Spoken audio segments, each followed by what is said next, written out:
আসসালামু আলাইকুম। আমন্ত্রণ চ্যানেল আই সংবাদে, সঙ্গে আছি হৃদয় হোসেন। সংবাদের শুরুতেই জানিয়ে দিচ্ছি সুপারফেস্ট ফর্টিফাইড সয়াবিন তেল সংবাদ শিরোনাম। দেশের দক্ষিণ পূর্বাঞ্চলে বন্যায় 18 জনের মৃত্যু। ভারী বৃষ্টি না হওয়ায় অনেক জেলায় কমছে পানি ও খাবার ও নিরাপদ পানির অপেক্ষায় বানভাসী মানুষ। ত্রাণ ও পুনর্বাসনে সমন্বিতভাবে কাজ করতে প্রধান উপদেষ্টার আহ্বান। বিদ্যুৎ ব্যবস্থা স্বাভাবিক করার পাশাপাশি মোবাইল নেটওয়ার্ক চালুর সিদ্ধান্ত। প্রধান উপদেষ্টার কাছে রাষ্ট্র সংস্কার ও নির্বাচনের রোডম্যাপ চায় বিএনপি। রাজনৈতিক দলগুলোর সঙ্গে আলোচনার আহ্বান। তৃতীয় সেরা টেস্ট ইনিংস, প্রথম ইনিংসে টাইগারদের 117 রানে লিড। এবং চীনে মাছ চাষের ভিন্ন রকম কৃষি পর্যটন উদ্যোগ এক উদ্যোক্তার। গ্রামের আবহাওয়া এবং খাদ্য উৎপাদনের অভিজ্ঞতা নিতে সাধারণ মানুষের ভিড়।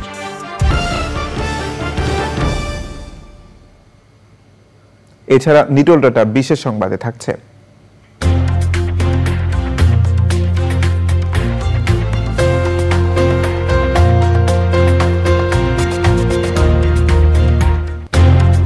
$37 দিন বন্ধ থাকার পর রোববার মেট্রো রেল চালুর খবর।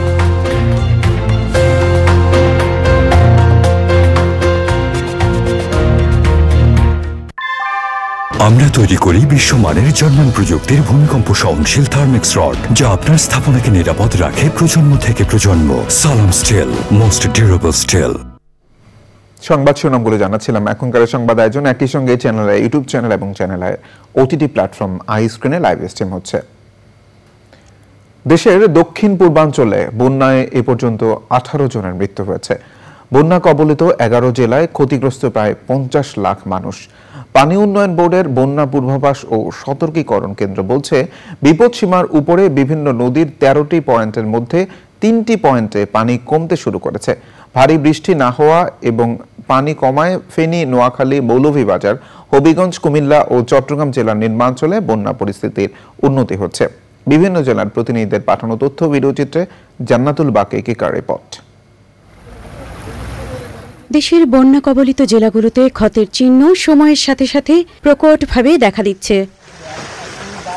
আকস্মিক বন্যায় ফেনীর অনেক এলাকা এখনো যোগাযোগ বিচ্ছিন্ন। জেলায় প্রায় 1 লাখ মানুষ পানিবন্দী। বেশিরভাগ এলাকায় বিদ্যুৎ নেই, মোবাইল নেটওয়ার্ক ও ইন্টারনেট সংযোগও বিচ্ছিন্ন। শুক্রবার রাত থেকে বৃষ্টি না হওয়ায় চট্টগ্রামের ফটিকছড়ি, মিরসরাই ও হাটহাজারীতে বন্যা পরিস্থিতি অপরিবর্তিত রয়েছে। হাটহাজারীর নাজিরহাট ইউনিয়নের ফরহাদাবাদ এলাকায় হালদা নদীর বাঁধ ভেঙে কয়েকটি গ্রাম নতুন করে প্লাবিত। ফটিকছড়িতে সেনাবাহিনী, ফায়ার সার্ভিস ও রেড ক্রিসেন্ট সোসাইটি সহ বিভিন্ন উদ্ধারকারী সংগঠন উদ্ধার তৎপরতা চালাচ্ছে। খাগড়াছড়ির বন্যার পানি নেমে গেছে। চেঙ্গি, মাইনি ও ফেনী নদীতে বিপদসীমার নিচ দিয়ে পানি প্রবাহিত। অনেক সেতুর অ্যাপ্রোচ ভেঙে যাওয়ায় যান চলাচল ব্যাহত হচ্ছে। পাহাড়ি ধসের কারণে প্রায় 7 ঘন্টা বন্ধ থাকার পর খাগড়াছড়ি ফেনী সড়কে যান চলাচল স্বাভাবিক হয়েছে। কুমিল্লার বুড়িচং উপজেলার বুড়ুবুড়িয়া এলাকার গোমতী নদীর ভাঙনে ক্ষতিগ্রস্ত হয়েছে 2 লাখের বেশি মানুষ। বুড়িচংয়ের বাকশিমুল ও রাজাপুর ইউনিয়নের আরও 10টি গ্রামে পানি প্রবেশ করেছে। এই নিয়ে 40টি গ্রাম প্লাবিত। চাঁদপুর চরাঞ্চলে পানিবন্দী মানুষের মধ্যে ত্রাণ সামগ্রী দিয়েছে নৌ পুলিশ। দেয়া হয়েছে চিরাগুড় ও মুড়িসহ শুকনো খাবার। লক্ষ্মীপুরে বন্যার পানিতে ডুবে এক শিশুর মৃত্যু হয়েছে। 156টি গ্রাম প্লাবিত। মেঘনা, মোহনায়, লক্ষ্মীপুর সদরের 2টি এবং রামপুর উপজেলার হাজিমারা রেগুলেটর সহ 3টি রেগুলেটর দিয়ে পানি নামাচ্ছে মেঘনায়। নদীতে জোয়ারের চাপে ওয়াবদার বেড়িবাঁধ ভেঙে পাইকগাছার দেলুটি ইউনিয়নের 14টি গ্রাম প্লাবিত হয়ে ইউনিয়নের প্রায় 40,000 মানুষ পানিবন্দী।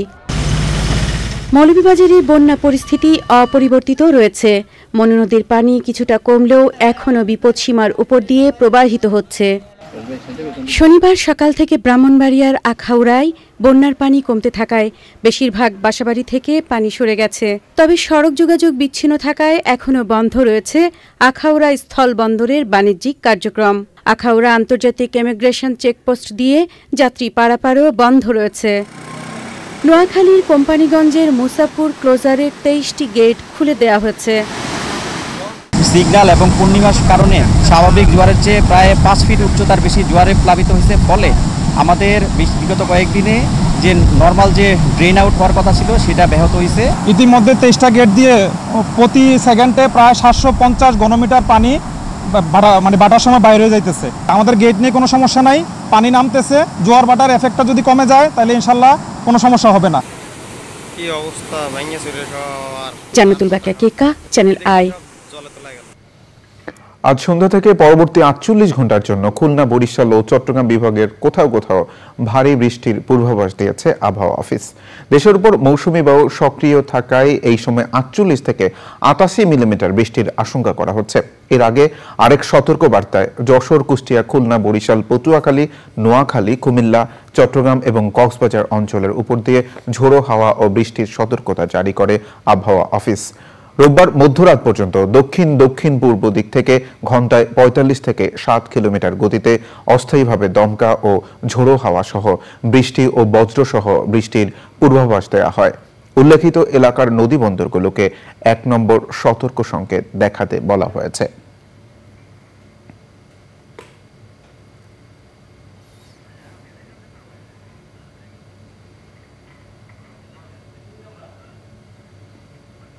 বন্যা দুর্গত এলাকায় ত্রাণ তৎপরতা ও পরবর্তীতে পুনর্বাসনে সরকারি, বেসরকারি ও দাতা সংস্থাকে সমন্বিতভাবে কাজ করার আহ্বান জানিয়েছেন প্রধান উপদেষ্টা অধ্যাপক মোহাম্মদ ইউনূস।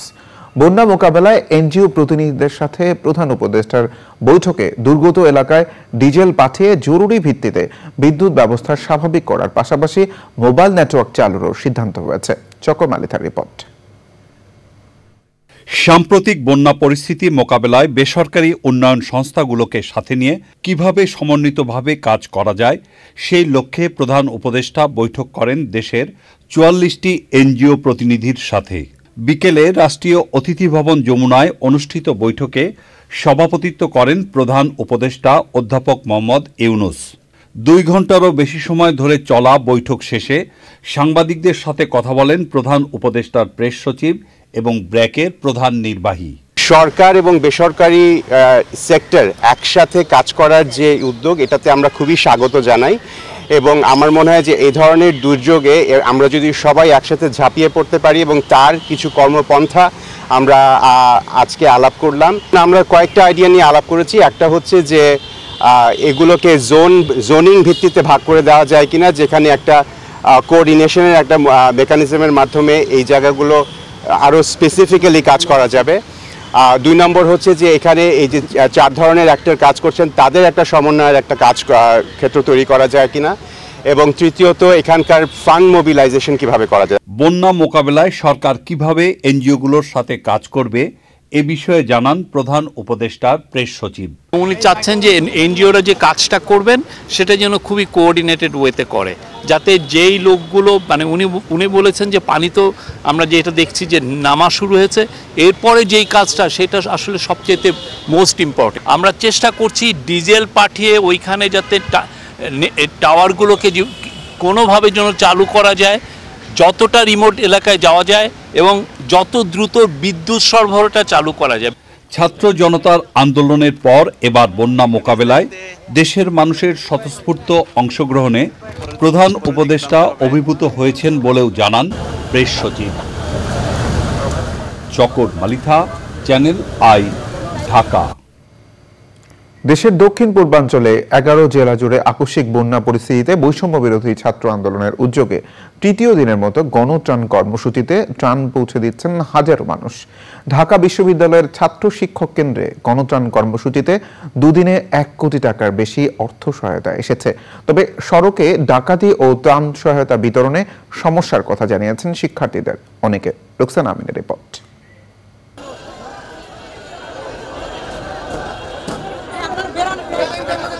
বন্যার্তদের জন্য বৈষম্য বিরোধী ছাত্র আন্দোলনের ত্রাণ কার্যক্রমে অংশ নিতে সামর্থ্য অনুযায়ী নগদ অর্থ কিংবা ত্রাণ পণ্য নিয়ে আসছেন সব বয়সী মানুষ। আজকে এনেছি শিশুদের জন্য আমি খাদ্য, তারপর শুষ্ক খাদ্য এবং পরিধানের জন্য কয়েকটি বস্ত্র এনেছি। ওরা শিখবে, প্রতিটি অভিভাবকের উচিত তাদের বাচ্চাদেরকে নিয়ে এই ধরনের কার্যক্রমে অংশগ্রহণ করা। সেটা ছোট হোক বড় হোক, যেভাবেই পারুক অল্প কিছু দিয়ে অংশগ্রহণ করা ওদেরকে শেখাতে হবে দেশপ্রেমটা কি। আমি উত্তরা থেকে এসেছি, আমি কিছু ক্যাশ টাকা নিয়ে এসেছি, বেশি করে বিস্কিট এবং পানি নিয়ে এসেছি। মানে it's a really good initiative and এটা খুব ভালো লাগছে অ্যাকচুয়ালি, বিকজ এরকম বাংলাদেশ যে আমরা দেখবো এটা আমরা কেউ আশা করিনি। টিএসসি জুড়ে বিরামহীনভাবে কাজ করছেন 100-এরও বেশি স্বেচ্ছাসেবী। বিপুল পরিমাণে আসছে আমাদের শুকনো খাবার, কাপড় চোপড়, এগুলো টাকার চেয়েও বেশি আসতেছে। আমরা ত্রাণ পাঠাইছি, ওটা জায়গা মতন পৌঁছাতে পারে না, এবং কি রাস্তাঘাটে তো অনেক রকমের প্রবলেম, হাইওয়েতে পানি, অনেক বড় বড় রাস্তাতে গর্ত, ঠিক আছে। তার মাঝে আমাদের কয়েকটি ত্রাণের গাড়িতে একই যোগে ডাকাতি করা হয়েছে। অনেকে উদ্ধার কাজ এখনো আমরা করতে পারি নাই, অনেকে যাইতে পারতেছে না। এই জন্য আমরা চাই মানে সেনাবাহিনী, বিমান বাহিনী সব মিলে সম্মিলিত প্রচেষ্টায় আমরা একটা নতুন বাংলাদেশ গড়তে পারবো। এখনো পর্যন্ত আমাদের কাছে পর্যাপ্ত জিনিসপত্র আছে আলহামদুলিল্লাহ। এখন এগুলো বন্টন করা, বিভাজন করার পালা। নিজের এলাকার বানভাসী মানুষের জন্য ত্রাণ সহায়তা পৌঁছে দিতে ছুটে আসেন অনেকে। আমার ফেনী জেলার অবস্থা খারাপ, আমি ত্রাণের সহায়তার জন্য এখানে আসছিলাম। পরিমাণ ত্রাণ আছে কিন্তু তাদের ডিস্ট্রিবিউশনের ঘাটতি আমি দেখতেছি এখানে। শিক্ষার্থীদের সঙ্গে সেবা দিতে এসেছেন বিশ্ববিদ্যালয়ের সাবেক শিক্ষার্থী ও মুক্তিযোদ্ধারাও। দেখে আমার চোখে পানি এসে গেছে। এই সব ছোট ছোট বাচ্চা ছেলেরা, মানে ইয়াং জেনারেশন সারা রাত কাজ করেছে, ক্লান্ত পরিশ্রান্ত, কিন্তু তাদের যে একটা মানে মনোবল, এই বাংলাদেশ তোমাদের হাতে আমরা যেটা দিয়ে গেলাম সেই বাংলাদেশ এগিয়ে যাবেই। শুকনো খাবার, কাপড়, ওষুধ, নিরাপদ পানি ও শিশু খাদ্য সহ বন্যা কবলিত এলাকায় এসব সহায়তা যেন দ্রুত পৌঁছে যায়, সেই চাওয়া সাধারণ মানুষের। রোকসানা আমিন, চ্যানেল আই, ঢাকা। অন্তর্বর্তী সরকারের প্রধান উপদেষ্টাকে রাষ্ট্র সংস্কার ও নির্বাচনের জন্য রোডম্যাপ দেওয়ার দাবি করেছে বিএনপি।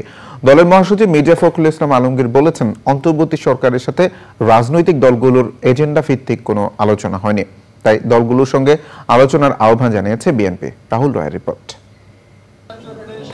বিভিন্ন সভা সমাবেশে বিএনপি নেতারা অন্তর্বর্তী সরকারকে সব ধরনের সহযোগিতার কথা যেমন বলছেন, তেমনি যৌক্তিক সময়ে নির্বাচনও দাবি করছেন।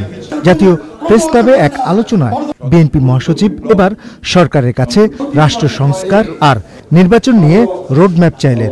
কয়েকজন ব্যক্তি একটা সংস্কার করে দেবেন, এটা আমি বিশ্বাস করি না। আমি বিশ্বাস করি জনগণের অংশগ্রহণের মধ্যে দিয়ে, তাদের মাধ্যমে কিন্তু সেই সংস্কার আসতে হবে। আমরা দেখতে চাই যে প্রধান উপদেষ্টা তিনি অতি দ্রুত জনগণের সামনে তিনি কি করতে চান তা উপস্থাপন করবেন, একটা রোড ম্যাপ দিবেন যে কিভাবে তিনি অতি দ্রুত একটা নির্বাচনের ব্যবস্থা করবেন, কিভাবে তিনি প্রয়োজনীয় সংস্কারগুলো ঘটিয়ে তারা জনগণের একটা স্বস্তি দিয়ে তার সামনের দিকে এগোবেন এবং নির্বাচনের ব্যবস্থা করবেন। রাজনৈতিক দলগুলোর সঙ্গে আলোচনার আহ্বান জানান মির্জা ফখরুল। রাজনৈতিক দলগুলোর সঙ্গে এখন পর্যন্ত এই সরকারের সত্যিকার অর্থে কোনো এজেন্ডা ভিত্তিক কোনো আলোচনা হয়নি, কিন্তু রাজনীতি ছাড়া তো এটা হবে না। রাজনৈতিক দলগুলোর মতামত আনতে হবে। রাজনীতি ওই জায়গাটাই রাজনীতি, যে জায়গায় তারা বসে আছেন ইন্টারিম গভর্নমেন্টে, এইটাই হচ্ছে রাজনীতির জায়গা। কারণ এখান থেকেই তো দেশের সবকিছু ভবিষ্যৎ নির্ধারিত হবে। সুতরাং যারা রাজনীতি করছেন তাদের সঙ্গে অবশ্যই তাদেরকে মত বিনিময় করতে হবে। বিএনপির নতুন ভাইস চেয়ারম্যান নুরুল ইসলাম মনি ও নেতাকর্মীদের নিয়ে দলের প্রতিষ্ঠাতা সাবেক রাষ্ট্রপতি জিয়াউর রহমানের কবর জিয়ারত করেন স্থায়ী কমিটির সদস্য অবসরপ্রাপ্ত মেজর হাফিজ উদ্দিন আহমেদ। রাজধানীর মিরপুরে ছাত্র জনতার আন্দোলনে শহীদদের পরিবারের সদস্যদের সঙ্গে দেখা করেন বিএনপির সিনিয়র যুগ্ম মহাসচিব রুহুল কবির রিজভী। আমাদের স্বাধীনতা সার্বভৌমত্বকে বিক্রি করে আমাদের পেটের উপর দিয়ে যেভাবে রেল লাইন নিতে চেয়েছে, এই সমস্ত আসল চুক্তি আপনারা বাতিল করুন। রাহুল রায়, চ্যানেল আই, ঢাকা। সুপ্রিম কোর্টের আপিল বিভাগের সাবেক বিচারপতি AHM শামসুদ্দিন চৌধুরী মানিককে কারাগারে পাঠানো হয়েছে। সিলেটে জুডিশিয়াল ম্যাজিস্ট্রেট এক আলমগীর হোসেনের আদালতে হাজির করার পর শুনানি শেষে তাকে পাঠানোর নির্দেশ দেওয়া হয়। আদালতে তোলা ও কারাগারে নিয়ে যাওয়ার সময় কয়েকজন তার উপর হামলার চেষ্টা চালান। শুক্রবার রাতে অবৈধভাবে সিলেটের কানাইঘাট উপজেলার ডনা সীমান্ত দিয়ে ভারতে যাওয়ার সময় সাবেক বিচারপতি মানিককে আটক করে বিজেপি। পরে তাকে ৫৪ ধারায় আটক দেখিয়ে আদালতে হাজির করা হয়। কোটা সংস্কার আন্দোলনের সময় 5ই আগস্ট পুলিশের গুলিতে পোশাক শ্রমিক রুবেল নিহত হন। নিহতের পিতা বাদী হয়ে প্রধানমন্ত্রী শেখ হাসিনা ও সাবেক বিচারপতি শামসুদ্দিন চৌধুরী মানিকের নামে রাজধানীর আদাবর থানায় মামলা করেন।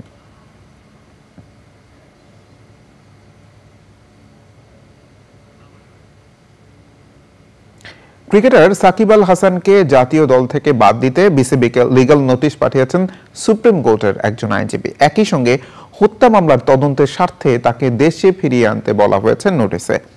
সুপ্রিম কোর্টের আইনজীবী ব্যারিস্টার সজীব মাহমুদ আলম নোটিশ প্রসঙ্গে বলেছেন, এই সাকিব আল হাসানের বিরুদ্ধে ফৌজদারি মামলা থাকায় তিনি আইসিসির আইন অনুযায়ী জাতীয় ক্রিকেট দলে থাকতে পারেন না। রাজধানীর মোহাম্মদপুর এলাকায় পোশাক শ্রমিক রুবেল হত্যার ঘটনায় সাবেক সংসদ সদস্য ও জাতীয় দলের ক্রিকেটার সাকিব আল হাসানের বিরুদ্ধে 22 আগস্ট আদাবর থানায় মামলা করা হয়। সাকিব টেস্ট সিরিজ খেলতে পাকিস্তানে অবস্থান করছেন।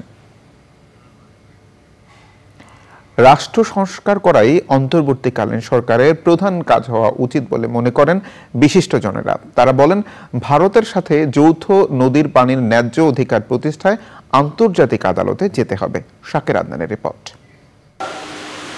বিপর্যস্ত অর্থব্যবস্থা পুনরুদ্ধারে অন্তর্বর্তী সরকারের করণীয় নিয়ে রাজধানীতে প্রজন্ম একাডেমির আলোচনা সভা। আলোচনায় সাম্প্রতিক নানা বিষয় তুলে ধরেন বক্তারা। যে একটা বিদ্যমান ব্যবস্থাকে ভেঙে চুরে একটা নতুন ব্যবস্থা প্রতিষ্ঠা করা, সেই জায়গায় যাওয়ার যে শক্তি তৈরি করেছে, সম্ভাবনা তৈরি করেছে, আমরা বাংলাদেশের জনগণ এটা আমাদের উপলব্ধি করা দরকার যে সেইটাকে আমাদের সফল করতেই হবে। অর্থনীতিকে শক্তিশালী করতে পাচার হওয়া অর্থ ফিরিয়ে আনা সহ বিভিন্ন বিষয়ে জোর দেন বক্তারা। পানির সমস্যা নিয়ে আন্তর্জাতিক আদালতে যাওয়ার কথাও বলেন তারা। ভারত সবসময় এটা করে, নতুন কিছু না। তাহলে সে এই কাজটা করার মধ্য দিয়ে কী করলো, আমাদেরকে আবার একটা বিশৃঙ্খলার মধ্যে একটা যে এত বড় একটা বন্যাকে মোকাবেলা করার জন্য সে তৈরি না, কিন্তু জ্ঞান বাংলাদেশের জনগণ আবার ঐক্যবদ্ধ হবে এই বন্যা মোকাবেলা। এখন এটাকে আন্তর্জাতিক পর্যায়ে নিয়ে যেতে হবে, আমাদের সামনে কোনো পথ নাই। আমরা সবসময় ভারতের সঙ্গে কী চাই, বন্ধুত্ব, আমরা ছোট রাষ্ট্র।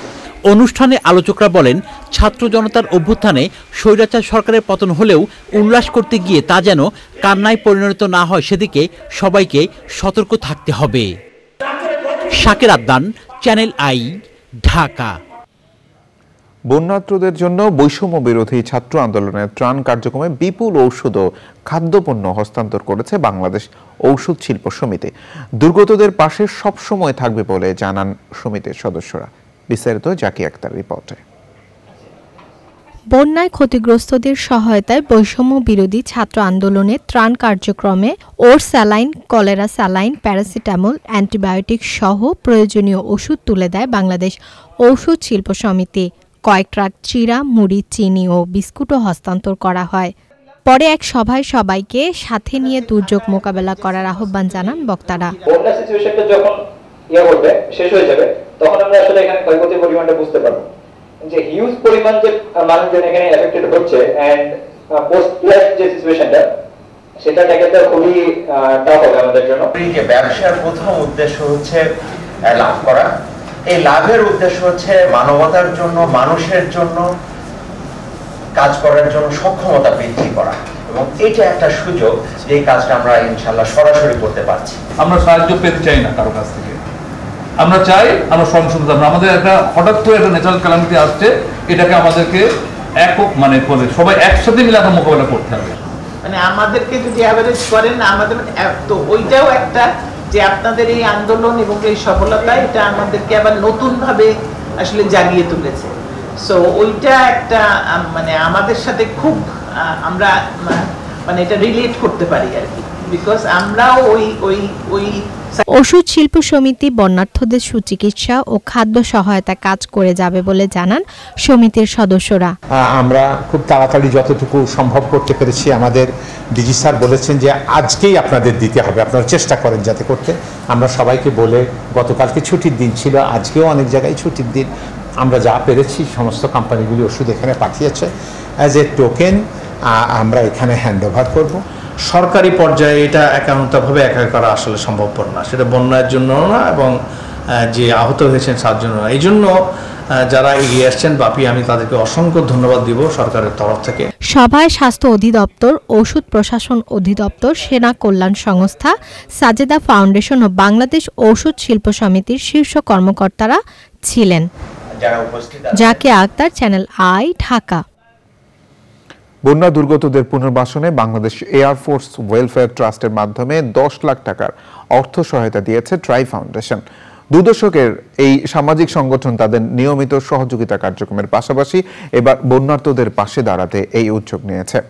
ফেনী, নোয়াখালী, কুমিল্লা, লক্ষ্মীপুর, হবিগঞ্জ ও সিলেটে বন্যায় ক্ষতিগ্রস্ত মানুষের এই কঠিন সময়ে এয়ারফোর্স ওয়েলফেয়ার ট্রাস্টের মাধ্যমে এই সাহায্য পাঠাচ্ছে ট্রাই ফাউন্ডেশন।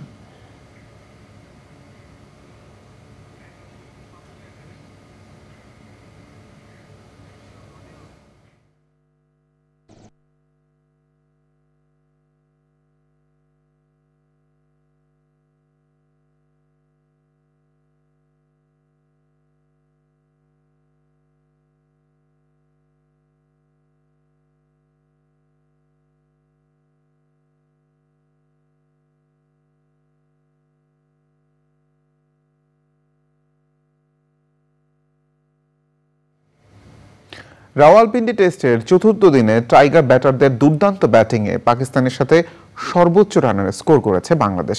সেই সাথে প্রথম ইনিংসে পেয়েছে 117 রানের লিড। 21 বছর পর পাকিস্তানের মাটিতে তৃতীয় বাংলাদেশি ব্যাটার হিসেবে ক্যারিয়ারের 11তম টেস্ট সেঞ্চুরি করেছেন মিস্টার ডিপেন্ডেবল মুশফিকুর রহিম।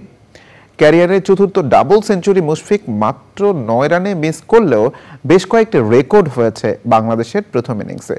রিপোর্টে আরো জানাচ্ছেন রিয়াজ ইসলাম। তৃতীয় দিনের শেষটা যেভাবে রাঙিয়েছিল বাংলাদেশি ব্যাটাররা, চতুর্থ দিনটিও বাংলাদেশের পক্ষে নিয়েছেন মুশফিক মিরাজরা। রাওয়ালপিন্ডিতে চতুর্থ দিনের বাইরে বাংলাদেশের হয়ে সবচেয়ে বেশি টেস্ট সেঞ্চুরি ও রানের মালিক এই কিপার ব্যাটার। চতুর্থ ডাবল সেঞ্চুরির খুব কাছে গিয়েও সে ৭৭ রান। সাদমান ইসলামের 93, লিটন দাসের 56, মমিনুল হকের 50 রানে ভর করে 565 রানের পুঁজি পায় বাংলাদেশ। সেই সাথে প্রথম ইনিংসে এসে যায় 117 রানের lead. Riaz Islam, Channel i. চীনের সাংহাইয়ে সুজু শহরের পাশে এক গ্রামে ভিন্ন রকম এক কৃষি পর্যটনের উদ্যোগ নিয়েছেন এক উদ্যোক্তা। শহরের মানুষ গ্রামের আবহ এবং খাদ্য উৎপাদনের অভিজ্ঞতা নিতে ভিড় করছে সেখানে। বিস্তারিত জানাচ্ছেন শাইখ সিরাজ। চীনের সুজু শহরের খোয়াসাং গ্রামের এক প্রান্তে স্থানীয় সরকারের কাছ থেকে 8 হেক্টর জমি লিজ নিয়ে কৃষি পর্যটনের এক অভিনব উদ্যোগ গ্রহণ করেছেন চীনের উদ্যোক্তা টাইগার। আধুনিক প্রযুক্তি IPRS ব্যবহার করে উৎপাদিত মাছের মূল্য সংযোজনের চিন্তা থেকেই শুরু করেন এই উদ্যোগের। আমরা এখানে উৎপাদিত মাছের মূল্য সংযোজনের জন্য একটা পরিকল্পনা হাতে নিই। পুকুরে মাছ ছেড়ে বড়শি দিয়ে ধরার ব্যবস্থা করি, যেন শহরের মানুষজন গ্রামের আবহাওয়া পেতে পারে। নিজের হাতে মাছ ধরায় একটা সহজাত আনন্দ আছে। চীনা মুদ্রায় 100 টাকার টিকিট কেটে বড়শি দিয়ে 1 ঘন্টা মাছ ধরা যাবে। পরিবারের সদস্যদের নিয়ে শহরের মানুষজন এখানে অবসর কাটাতে আসেন। সোশ্যাল মিডিয়াকে ব্যবহার করে উদ্যোগটিকে জনপ্রিয় করেছেন টাইগারের স্ত্রী জেমিনি। আমরা সবাই এখন দিনের বড় একটা সময় কোনো না কোনোভাবে সোশ্যাল মিডিয়াতেই কাটাই। মানুষ যখন ভিডিওতে বড় বড় মাছ দেখে, তখন তাদের ভেতর সেগুলো নিজ হাতে ধরার একটা ইচ্ছে তৈরি হয়। আমার চেষ্টা ছিল মানুষজনের মনের ভেতর সেই ইচ্ছেটিকে জাগিয়ে তোলা। শহরের যে কেউ চাইলে এখানে নিজের সবজি নিজেই চাষ করতে পারবেন, সে ব্যবস্থাও রেখেছেন টাইগার। আছে খামার উৎপাদিত অর্গানিক পদ্ধতিতে চাষকৃত ফল ফসল, মাছ, ডিম, মুরগি এবং হাঁস কেনার ব্যবস্থাও। শহর যত বড়ই হোক না, নারীর টানে থেকে থেকে মানুষ ফিরে আসে গ্রামে। খাদ্য সংগ্রহ, খাদ্য উৎপাদন, এই তাগিদ সবসময় তাকে তাড়িত করে, যার একটু দেখা মিলল এসে এই সুজুতে। একে কেন্দ্র করে কৃষি পর্যটন যেমন গড়ে উঠেছে, একইভাবে হতাশাগ্রস্ত শহরের মানুষগুলো কিছুটা আদিম প্রকৃতির সাথে নিজেকে মেশাতে পারছে।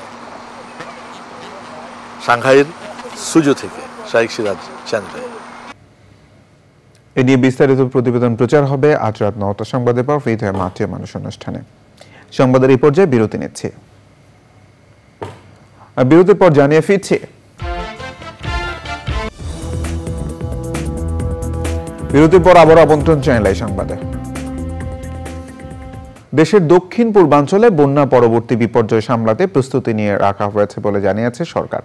মানুষ ও গবাদি পশুর চিকিৎসায় স্বাস্থ্য বিভাগকে প্রস্তুত থাকতে বলেছে দুর্যোগ ব্যবস্থাপনা ও ত্রাণ মন্ত্রণালয়। ফেনীতে স্বাস্থ্যসেবা দিতে ফিল্ড হাসপাতাল প্রস্তুত করা হয়েছে। লুথুরমার সহকারী রিপোর্ট। দেশের 11 জেলায় আকস্মিক বন্যায় ক্ষতিগ্রস্ত হয়েছে প্রায় 9.5 লাখ পরিবার। প্রাণ বাঁচাতে নিরাপদ আশ্রয়ের খুঁজে সাধারণ মানুষ। সরকারের কর্মকর্তারা বলছেন 3,500 আশ্রয় কেন্দ্রে 3.25 লাখ মানুষকে সরিয়ে আনা হয়েছে। সেনাবাহিনীর তরফ থেকে তারা যেটা বলেছে তাদের নিজস্ব বোট, তারপরে হেলিকপ্টার, তারপরে নৌবাহিনী, কোস্টগার্ড তাদের বোট এবং যে এগুলো আছে এগুলো ব্যবহার করছে। জেলা প্রশাসন থেকে তারা কান্ট্রি বোটগুলো ব্যবহার করছে। আশেপাশে থেকে এই সমস্ত জিনিস আশেপাশে জেলা থেকেও তারা নিয়ে এসছে, লজিস্টিক্স নিয়ে এসে তারা এগুলো ব্যবহার করছে। তারপর ফায়ার সার্ভিস সিভিল ডিফেন্স, আমি কালকে ওখানে ফায়ার সার্ভিস সিভিল ডিফেন্সের মহাপরিচালক যিনি আছেন উনি এখন ওখানেই আছেন ফেনীতেই, তারাও এখানে কাজ করছেন অন গ্রাউন্ডে। সো এখানে ওই কোঅর্ডিনেটেড ওয়েতে তাদের হিসাব এই মুহূর্তে তারা একজ্যাক্ট ফিগারটা বলতে পারছে না, বাট তাদের সংখ্যাটা ভালো। পরিস্থিতির উন্নতি হতে থাকায় বন্যা পরবর্তী রোগ ব্যাধি ঠেকাতে সরকারের প্রস্তুতি রয়েছে বলছে দুর্যোগ ব্যবস্থাপনা মন্ত্রণালয়। কারণ বন্যা যখন পানি নেমে যাবে তখন মানুষের যেমন হয় তেমনিভাবে গবাদি পশু, যেমন এই সময় যে ঘাসগুলো যেটা খেয়ে থাকে গবাদি পশু সেটা হয় খানিকটা পচনশীল হয়তো তখন গবাদি পশুর আক্রমণ হয়। তো এই বিষয়টা আমাদের মাথায় আছে এবং আমরা অলরেডি বলে দিয়েছি যেন বন্যা পরবর্তী সময়ে পানিবাহিত রোগ যেটা আছে এটি যেন ছড়িয়ে না পড়ে, এই ব্যাপারে আমাদের পূর্ব প্রস্তুতি আছে। দুর্গতদের জন্য 3.5 কোটি টাকা, 20,000 টন চাল ও 15,000 প্যাকেট শুকনো খাবার পাঠিয়েছে সরকার। Lutfar Rahman Sohag, channel I, Dhaka. বন্যাতুরদের ত্রাণ পণ্য দিয়েছে মেঘনা group of industries MGI। Feni, Comilla, Noakhali ও লক্ষ্মীপুর সহ দেশে বিভিন্ন স্থানে বন্যাতুরদের ত্রাণ সামগ্রী দেয় প্রতিষ্ঠানটি। ত্রাণ সামগ্রীর মধ্যে ছিল নিরাপদ খাবার পানি, চাল, ডাল, তেল, লবণ, চিনি ও বিস্কুট সহ শুকনো খাবার। প্রতিষ্ঠানের নিজস্ব হেলিকপ্টারে উদ্ধার কার্যক্রম পরিচালনা ও ত্রাণ সামগ্রী পৌঁছে দিচ্ছে তারা।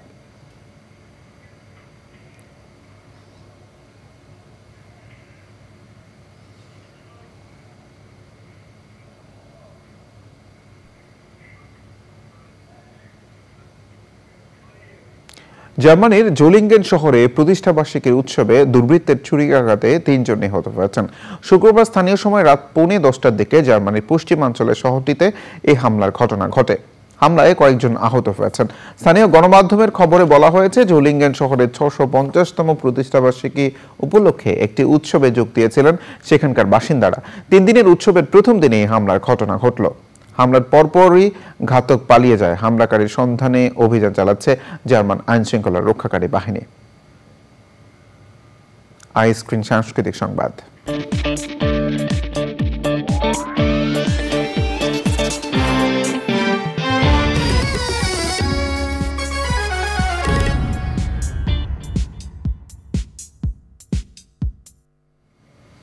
বানভাসীদের জন্য এগিয়ে এসেছেন দেশের বিনোদন জগতের তারকারা। কেউ বন্যার্তদের সহায়তায় স্বেচ্ছাসেবী হিসেবে কাজ করছেন, আবার কেউ অর্থ কিংবা ত্রাণ সহায়তার হাত বাড়িয়ে দিচ্ছেন। ছোট পর্দার অভিনেতা ইরফান সাজ্জাদ ভেরিফাইড ফেসবুক পোস্টে দক্ষ রেস্কিউ টিমের সহায়তায় বন্যার্তদের সাহায্য পাঠানোর আহ্বান জানিয়েছেন। তরুণ অভিনেতা আরও শুকনো খাবার নিয়ে বন্যার্তদের পাশে দাঁড়ান। নিজেদের পুরো মাসের রোজগার দিয়ে দিচ্ছেন সিয়াম শ্রাবন্তী দম্পতি। বন্যার্তদের মাঝে বিশুদ্ধ পানি পাঠিয়েছেন অভিনেতা ও উপস্থাপক শাহরিয়ার নাজিম জয়। সহায়তার হাত বাড়িয়েছেন পরিমণি ও ডিপজল সহ তারকারা। এবার নিটল টাটা বিশেষ সংবাদ।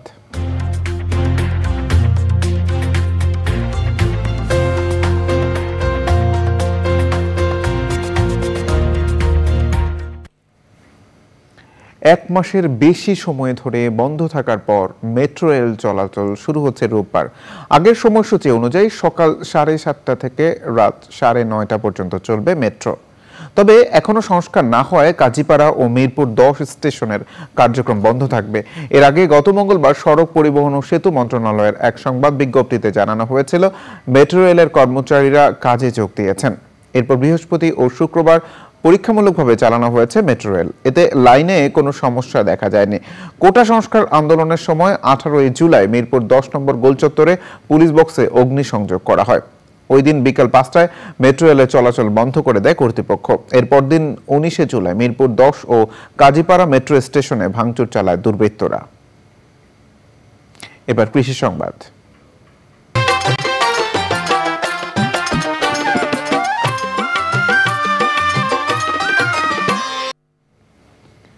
শীত মৌসুমের আগাম জাতের সবজি চাষে ধুম পড়েছে যশোরে। চারা রোপণের জন্য ক্ষেত পরিচর্যায় ব্যস্ত এই অঞ্চলের চাষিরা। বৃষ্টির কারণে চাষিরা সময় মতো সবজি চাষ শুরু করতে না পারলেও শেষ দিকে পুরোদমে নেমে পড়েছেন। তবে সার কীটনাশকের বাড়তি দাম এবং শ্রমিকের মজুরি বেশি হওয়ায় দুশ্চিন্তা কাজ করছে কৃষকের মধ্যে। প্রাকৃতিক দুর্যোগ না হলে এই অঞ্চলের রেকর্ড পরিমাণ শীতকালীন সবজি উৎপাদনের আশা করছেন তারা। এবার প্রকৃতি সংবাদ।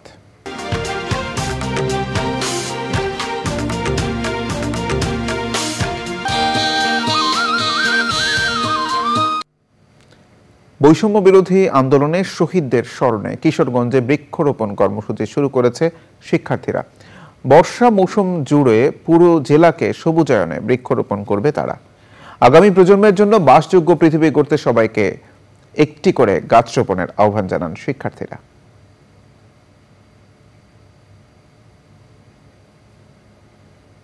পূবালী ব্যাংক বাণিজ্য সংবাদ।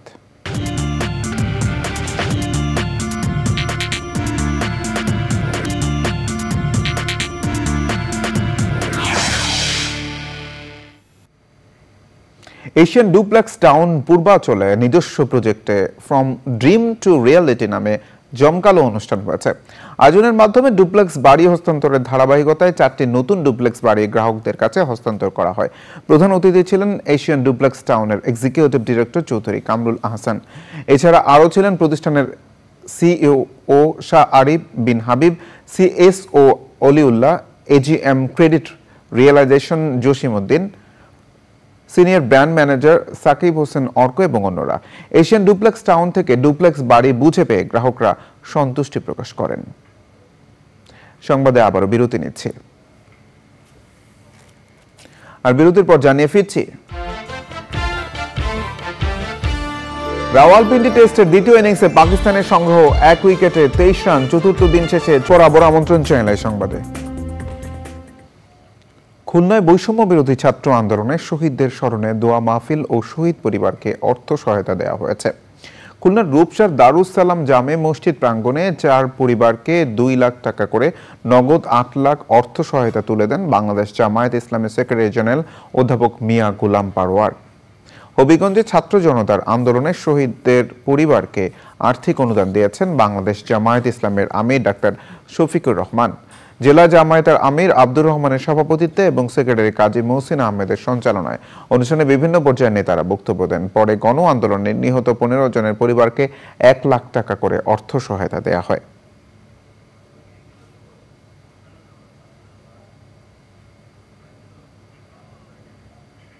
এবার খেলার খবর।